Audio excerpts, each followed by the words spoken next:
खबरों का lunch box. नमस्कार, रेडियो मनीलाइन पर आपका बहुत बहुत स्वागत है। मैं हूं आपके साथ अभिषेक गुप्ता और आप सुन रहे हैं खबरों का लंच बॉक्स। नवंबर में कितनी महंगी हो सकती है खाने की थाली? देश में डीमैट खातों की संख्या ने बनाया कैसा रिकॉर्ड? गन्ने की कीमतों में हुआ कितना इजाफा? बताएंगे आपको। और इसके अलावा भी होंगी बिजनेस और पर्सनल फाइनेंस से जुड़ी कई और बड़ी खबरें।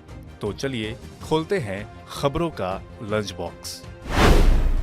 नवंबर में आपके खाने की थाली महंगी हो सकती है। जी हाँ, लंच बॉक्स की जो पहली खबर है वो इसी से जुड़ी है। अक्टूबर में टमाटर के भाव गिरने से थाली के दाम में गिरावट आई थी, लेकिन एक बार फिर खाने की थाली महंगी हो सकती है। घरेलू रेटिंग एजेंसी क्रिसिल ने इसका अनुमान जताया है। प्याज की कीमतें 80 रुपए प्रति किलो से ज्यादा होने के बीच क्रिसिल ने चेताया है कि नवंबर में सामान्य खाने की थाली या भोजन की लागत बढ़ने की आशंका है।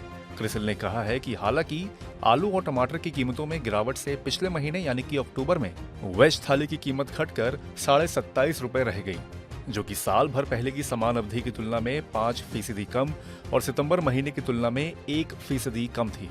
एजेंसी ने कहा कि आलू की कीमतों में 21% की गिरावट आई, जबकि टमाटर की कीमतों में 38% की गिरावट आई, जिससे कि कुल स्थिति में सुधार हुआ है।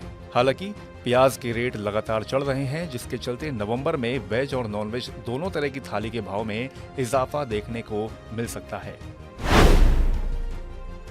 खोलते हैं लंच बॉक्स का अगला डिब्बा। बाजार में जारी तेजी और मिल रहे अच्छे रिटर्न के चलते देश में डीमैट अकाउंट की संख्या लगातार बढ़ती जा रही है। देश में अक्टूबर तक 13 करोड़ 22 लाख से भी ज्यादा डीमैट खाते खोले जा चुके हैं। ये आंकड़ा पिछले 11 महीने में सबसे ज्यादा है। इनमें से सेंट्रल डिपॉजिटरी सर्विसेज यानी कि CDSL में लगभग 9 करोड़ 85 लाख और नेशनल सिक्योरिटीज डिपॉजिटरी यानी कि NSDL में 3 करोड़ 38 लाख से भी ज्यादा खाते हैं। एक साल पहले के मुकाबले लगभग 2 करोड़ 79 लाख डीमैट अकाउंट बढ़ गए हैं। एक ओर डीमैट खाते बढ़े हैं तो दूसरी ओर कर्ज महंगा हो सकता है। वैश्विक राजनीतिक संकट के चलते कच्चे तेल के दामों में अगर उबाल आया और ये $110 प्रति बैरल के पार गया तो इससे भारत की इकोनॉमिक स्टेबिलिटी को झटका लग सकता है, जिसके बाद बैंकिंग सेक्टर के रेगुलेटर भारतीय रिजर्व बैंक को अपनी पॉलिसी रेट्स को बढ़ाना पड़ सकता है। ब्याज दरें महंगी हो सकती हैं। मॉर्गन स्टैनली ने अपने एक नोट में ये बात कही है। चेतन आया के नेतृत्व में मॉर्गन स्टैनली के अर्थशास्त्रियों ने एक नोट में लिखा है कि तेल के खपत के मामले में भारत दुनिया का तीसरा सबसे बड़ा देश है। अगर कच्चे तेल की कीमतों में उछाल आता है तो पूरे एशिया में इसका सबसे बड़ा असर भारत पर पड़ सकता है। नोट में कहा गया है कि अगर कच्चे तेल के दामों में $10 प्रति बैरल का इजाफा हुआ तो इससे महंगाई दर में 50 बेसिस पॉइंट्स का इजाफा देखने को मिल सकता है। साथ ही चालू खाते के घाटे में 30 बेसिस पॉइंट्स की बढ़ोतरी आ सकती है।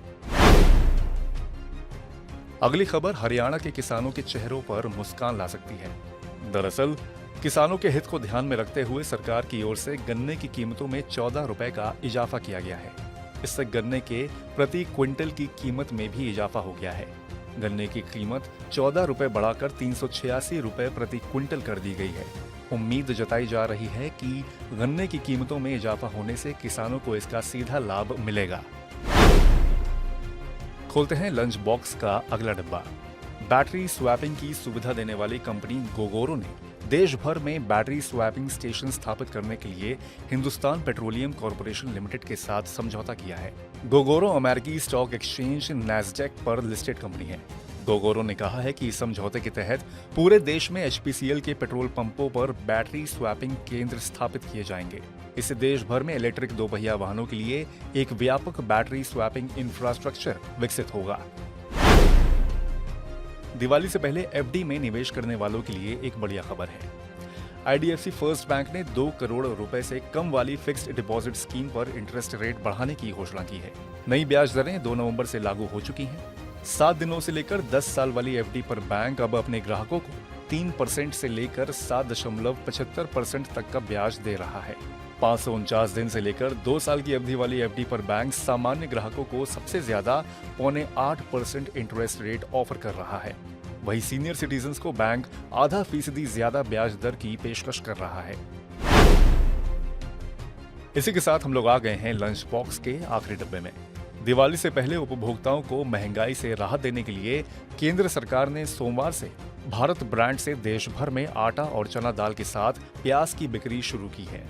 भारत आटा 27.5 रुपए प्रति किलोग्राम की दर पर शुरू की गई है। सहकारी समितियां नेफेड, एनसीसीएफ और केंद्रीय भंडार के माध्यम से देश भर में 800 मोबाइल वैन और 2000 से ज्यादा दुकानों के जरिए सस्ता आटा, दाल और प्याज बेचा जाएगा। तो इसी के साथ बंद करते हैं खबरों के लंच बॉक्स को। उम्मीद है कि इसमें पेश की गई खबरें आपको पसंद आई होंगी। अगर ऐसा है तो हमें कमेंट करके जरूर बताएं। बाकी बिजनेस और पर्सनल फाइनेंस से जुड़ी और खबरों के लिए सुनते रहिए रेडियो मनी 9 और डाउनलोड कर लीजिए हमारे मनी 9 ऐप को।